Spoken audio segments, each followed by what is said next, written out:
I believe, it was about 9 months after we started. I think that would have been the summer of '72. And who was the customer?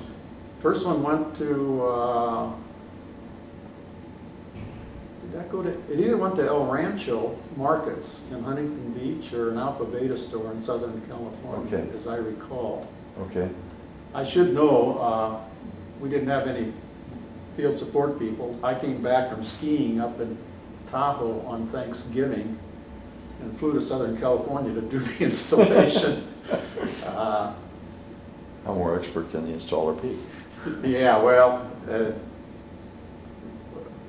National had this interesting policy that don't hire anybody in advance of the problem.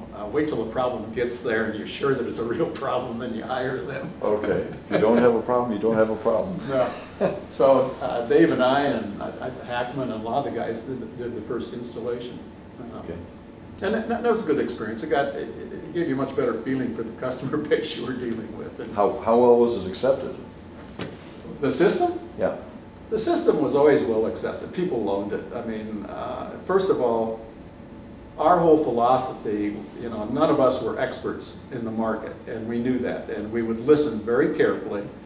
We had product development processes that would turn things around really quickly. You know, you go to, if you went to IBM or NCR and they, yeah, we'll give that to you in the next release, 18 months from now. We were doing releases every 60 days. I mean, it was just, Wow. yeah. That's not to say that it was a perfect process, but it was extremely responsive. People liked the functionality. Probably one of the biggest problems we had in the early days was the mechanical take-up reel on the detail tape. That never worked very well. We'd have this garbage can basically sitting there, the detail tape running into it. But for the most part, I don't recall any real significant problems. We did have some, you know, operational problems having to do with how the dual processes worked, how the restarts would be handled. Some of the store managers felt a little intimidated by computers, and sometimes they would have to do, you know, 1 of 3, 4 levels of restarts, and you know, that I think was a little intimidating to them.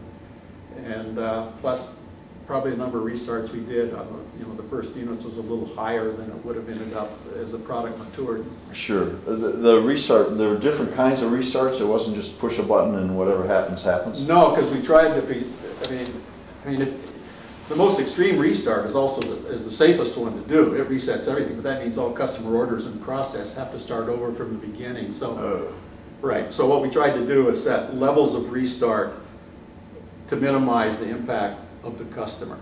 Okay. And so, as I recall, there were 4. I don't remember what the nature was. There was like a soft restart that would try to preserve all the totals and the order status that you were in, but at least it would get the processors back to a known state if there was a problem. And we did have, you know, there were some hardware-software interaction problems in the early days. We had complete redundancy of the hardware. The software was also supposed to be completely redundant, but I know we had a problem with a store, I think it was Redwood City, an Albertson store. Go on. The first processor, one of the terminal interface boards, they all generated interrupts to handle the input and output to the terminal.